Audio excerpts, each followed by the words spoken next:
Answer का नाम आहू आहू आहू तुस्सी VIP 80 तुस्सी पियांगे लस्सी, याद रखिए तुस्सी वीआईपी। हेलो एवरीवन, मैं हूं जयेश राजगुर और स्वागत है आप सभी का इस नए इंटरेस्टिंग यूट्यूब वीडियो में। दोस्तों हम पढ़ रहे हैं क्लास 12 का इकोनॉमिक्स न्यू सिलेबस और ये है चैप्टर नंबर 7 का लेक्चर नंबर 7। जी हां दोस्तों, अभी तक आपने वीडियोस नहीं देखे हैं नेशनल इनकम के तो जरूर देखिएगा, क्योंकि ये chapter is one of the most important chapters of this year syllabus. जितना इंपॉर्टेंट 3A 3B है डिमांड एनालिसिस है, उतना ही इंपॉर्टेंट ये चैप्टर भी है। एग्जाम में 8 मार्क्स दे सकता है आपको और बहुत ही जबरदस्त चैप्टर है। हमने पूरी सीरीज बना करके रखी है नेशनल इनकम की, जरूर प्लेलिस्ट में चेकआउट कर लीजिएगा। ऊपर आई बटन में, नीचे डिस्क्रिप्शन में आपको IMP क्वेश्चंस भी मिलेंगे। हमारा टेलीग्राम चैनल है स्काई एजुकेशन ऑफिशियल और यहां पर 10,000 से भी ज्यादा स्टूडेंट्स हैं जिनको PDF नोट्स और IMP क्वेश्चंस की लिस्ट हमेशा रेगुलरली मिलते रहती है। साथ ही साथ दोस्तों आप हमारा ऐप डाउनलोड कर सकते हैं, नाम है स्काई एजुकेशन। वहां पर सुपर स्टार बैच चल रहा है एब्सोल्युटली फ्री, जिसमें हम नोटिफिकेशंस डालते हैं, video notifications of different subjects.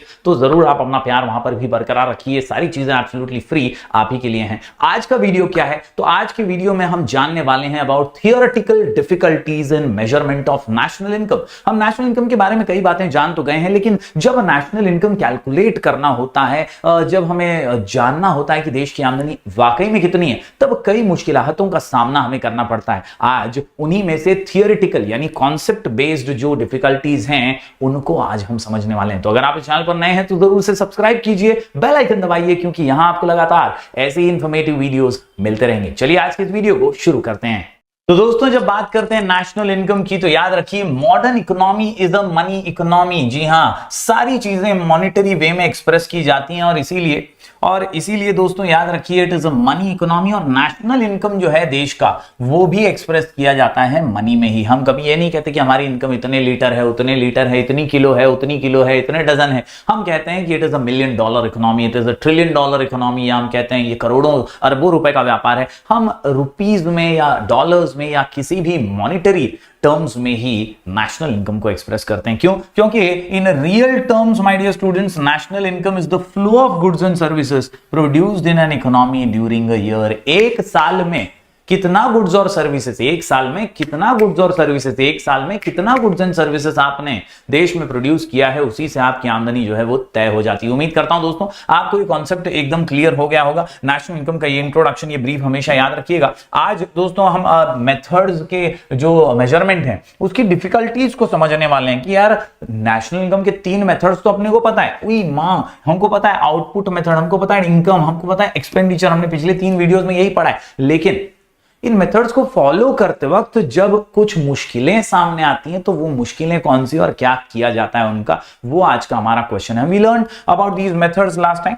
आज का हमारा प्रश्न जो है वो है अबाउट थियोरेटिकल डिफिकल्टीज। क्या है आज का प्रश्न अपना? Theoretical difficulties. क्योंकि डिफिकल्टीज का सामना तो करना ही पड़ता है नेशनल इनकम को कैलकुलेट करते वक्त, और इसीलिए थियोरेटिकल डिफिकल्टीज। आंसर का नाम तुस्सी वीआईपी, तुस्सी वीआईपी। आहू आहू आहू 80 तुस्सी पियांगे लस्सी, तुस्सी वीआईपी, तुस्सी वीआईपी, तुस्सी वीआईपी। क्वेश्चन का नाम है theoretical difficulties in measuring national income और आंसर का नाम है तुस्सी वीआईपी। आहा तुस्सी वीआईपी, आहा तुस्सी वीआईपी। टी से ट्रांसफर पेमेंट्स, U से अनपेड सर्विसेज, C से चेंजिंग प्राइस लेवल, V से valuation of government services, I से इलीगल इनकम, I से इनकम ऑफ फॉरेन फर्म्स और P से याद रखिए प्रोडक्शन फॉर सेल्फ कंजम्पशन। तो कुल मिलाकर के आपके सामने 7 पॉइंट्स हैं। क्वेश्चन है difficulties in measurement of national income. कौन सी डिफिकल्टीज पढ़ रहे हैं अपन? थियोरेटिकल डिफिकल्टीज पढ़ रहे हैं, यानी concept based difficulty.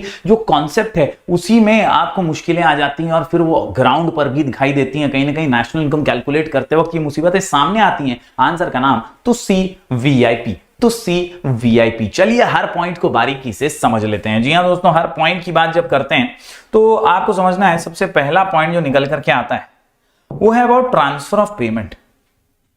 Transfer of payment की जब हम बात करते हैं तो the concept is very simple. Yes, किसी का इनकम किसी का एक्सपेंस, किसी का इनकम किसी का एक्सपेंस, किसी का इनकम किसी का एक्सपेंस। ये जो ट्रांसफर ऑफ पेमेंट है ना, ये यूजुअली क्या होता है, ये इंक्लूड ही नहीं होता नेशनल इनकम में, are not included in national income. क्यों? सरकार ने अपने कर्मचारी को पेंशन दी, पेंशन देते हैं रिटायरमेंट के बाद। अब सरकार जो पेंशन दे रही है वो सरकार के लिए क्या है, खर्चा है, और उस व्यक्ति को जिसको मिल रहा है पेंशन उसके लिए क्या है, वो इनकम है। तो कहीं ना कहीं ये ट्रांसफर ऑफ पेमेंट में समाविष्ट होता है। Individuals get pension, unemployment allowance मिलता है कई लोगों को, but whether these transfer payment should be included in national income और not is a major problem. Confusion ही कंफ्यूजन है, सोल्यूशन कुछ पता नहीं। सवाल यही उठता है कि इन ट्रांसफर ऑफ पेमेंट को हम कहां लें, नेशनल इनकम में इंक्लूड करें भी या नहीं, क्योंकि ये हमारा खर्चा है और उसकी इनकम है। दोस्तों, on one hand they are a part of individual income and on the other hand they are part of government का expenditure, hence these transfer payments are not included in national income, they are not included in national income. तो boss, पहली theoretical difficulty transfer of payment की, किसी का खर्चा किसी की income, और इसमें हम कंफ्यूज हो जाते हैं और इसलिए हम इनको इंक्लूड ही नहीं करते। ये पहला पॉइंट तुस्सी वीआईपी के अंदर। बढ़ते हैं आगे, अगले पॉइंट की बात करूं तो आते हैं यू से अनपेड सर्विसेज। अनपेड सर्विसेज, ऐसा कई सर्विसेज हैं दोस्तों जो अनपेड इन नेचर है। याद रखिए दोस्तों, ये वो सर्विसेज है जो कहीं ना कहीं जिनके बदले में कोई पैसा वैसा नहीं दिया जाता। ये वो सर्विसेज हैं जो लव, अफेक्शन, चैरिटी के रूप में सामने आती हैं। माँ के हाथ का खाना, माँ के हाथ का खाना, कोई उसको पैसे देगा तो वो माँ लाफा मारेगी, बोलेगी साले इतना बड़ा होगा पैसे दे रहा है, चुपचाप खाना खा ले। कहीं ना कहीं दोस्तों आप ये सर्विसेज को पे नहीं कर पाते और इसीलिए इनका नेशनल इनकम में कोई समावेश नहीं हो पाता। याद रखिए, for the purpose of calculating national income only कौन सी services, only paid goods and services are considered. तो जो अनपेड सर्विसेज हैं, फुकट वाली हैं, फ्री वाली हैं, लव और अफेक्शन वाली हैं, उनका नेशनल इनकम में कोई समावेश नहीं होने वाला। However there are number of unpaid services which are not accounted in the calculation of national income. For example, services of housewife, service provided out of love, affection, mercy, sympathy, charity are not included in national income. इनको national income में नहीं लिया जाता। तुस्सी VIP, तुस्सी VIP क्या याद रखोगे, T से ट्रांसफर पेमेंट, यू से अनपेड सर्विस, टी से ट्रांसफर पेमेंट, यू से अनपेड सर्विसेज, दोनों को ही नहीं इंक्लूड करते नेशनल इनकम में। बढ़ते हैं आगे, अगला पॉइंट जो निकल करके आता है वो है सी से चेंजिंग प्राइस लेवल। क्योंकि प्राइस तो यार बदलता रहता है, उतार चढ़ाव प्राइस में आते रहता है, मार्केट में भी आता रहता है। प्राइसेस जो हैं कभी कभी बहुत बढ़ जाते हैं, कभी कभी कम भी हो जाते हैं। ये चेंजिंग प्राइस का लेवल जो है ना दोस्तों, ये बहुत ही जबरदस्त चीज है। Difficulties in calculating income arises due to changes in price का लेवल। याद रखिए दोस्तों, for example, when the price level rises the national income में शो एन इंक्रीज। क्योंकि भाव बढ़ गया है, अब ज्यादा भाव से कैलकुलेट किया नेशनल इनकम को तो नेशनल इनकम ज्यादा लग रही है, लेकिन प्रोडक्शन तो कम हुआ है, भाव बढ़ा है। समझ रहे हो, गुड्स कम बने हैं, क्योंकि वो महंगे हैं, नेशनल इनकम ज्यादा दिख रही है।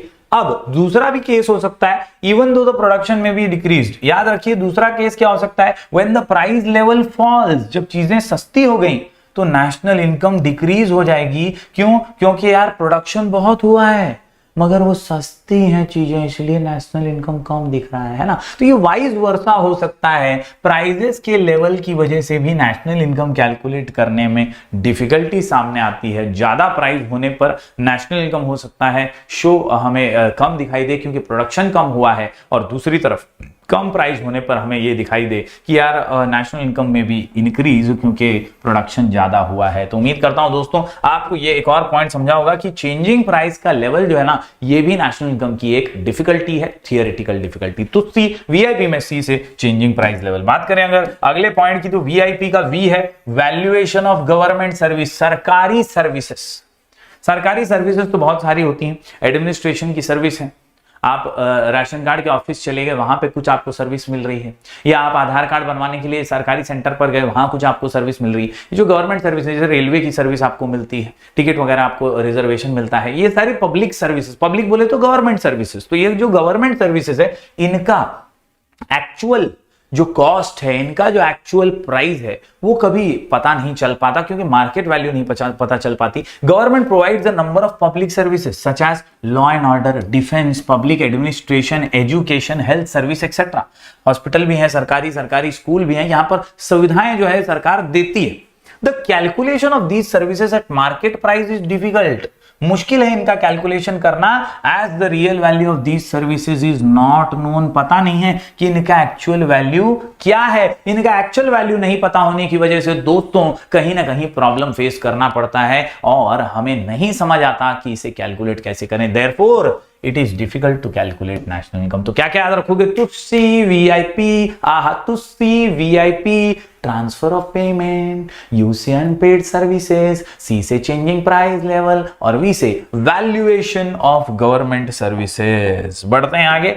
आई से 2 points, income of foreign firms और इलीगल इनकम। बड़े ही आसान पॉइंट। कई विदेशी कंपनियां जो होती हैं उनसे रिलेटेड इनकम का हमें कच्चा चिट्ठा नहीं पता चल पाता कई बार कि यार इसकी जो फॉरेन कंपनी है वो तो है इंडिया में, तो उसकी इनकम हम इंडिया की नेशनल इनकम में जोड़ें या वो तो विदेश में सब पैसा भेज रही है तो वहां के इनकम में उसका ऐड हो जाएगा, क्या हिसाब? तो आईएमएफ इसके बारे में एक बहुत जबरदस्त बात कहता है। अकॉर्डिंग टू आईएमएफ यानी इंटरनेशनल मॉनेटरी फंड, ये क्या बोलता है? Income of a foreign firm should be included in the national income of the country where the firm actually undertakes the production work। क्या बोलता है? आईएमएफ बोलता है कि ऐसी जो फॉरेन कंपनी है जिस देश में वो है जहां पर वो प्रोडक्शन का काम करती है वहां पर उसे इनकम को कैलकुलेट करना चाहिए, नेशनल इनकम को कैलकुलेट करना चाहिए। फॉर एग्जांपल अगर हम मैकडॉनल्ड्स का बात करें तो मैकडॉनल्ड्स का प्रोडक्शन जहां होता है उस देश में उसकी नेशनल इनकम कैलकुलेट होगी। सारा पैसा विदेश में नहीं जाएगा, यहां पर भी आपको भरना पड़ेगा। ये आईएमएफ का सिंपल सा फंडा है। दूसरी चीज इलीगल इनकम। इलीगल इनकम का तो भैया पता ही नहीं चल पाता कि है कितना ब्लैक मनी, कितना काला बाजारी किया है, मालूम ही नहीं पड़ता, इसलिए भी ये डिफिकल्टी है। जैसे इनकम फ्रॉम गैम्बलिंग, फिर ब्लैक मार्केटिंग, थेफ्ट, स्मगलिंग, ये सारी चीजों में एक्चुअल में कितना पैसा है, कितना समाविष्ट है वो पता नहीं चल पाता और इसीलिए it is a difficulty in measuring national income. They are not included in national income. तो कुल मिलाकर के दोस्तों तुस्सी वीआईपी में 2 आई है। पहला आई क्या है? तो पहला आई है इनकम ऑफ फॉरेन फर्म्स और दूसरा है आई फॉर इलीगल इनकम। दोनों का जो एक्चुअल इनकम सोर्स है वो हमें पता नहीं चल पाता। फॉरेन फर्म का कितना हमारे पास रहेगा, कितना विदेशों में जाएगा, it is not understood and clearly, and that is why illegal income जो है उनको तो इंक्लूड ही नहीं किया है हमने, तो हमें पता ही नहीं कि एक्चुअल में कितना काला धन है। तो इस प्रकार से ये दोनों भी थियोरेटिकल डिफिकल्टीज में आ जाती हैं। बढ़ते हैं दोस्तों आगे अगले पॉइंट की ओर। तुस्सी वीआईपी के अंदर आखिरी पॉइंट निकल कर क्या आता है? Production for self consumption.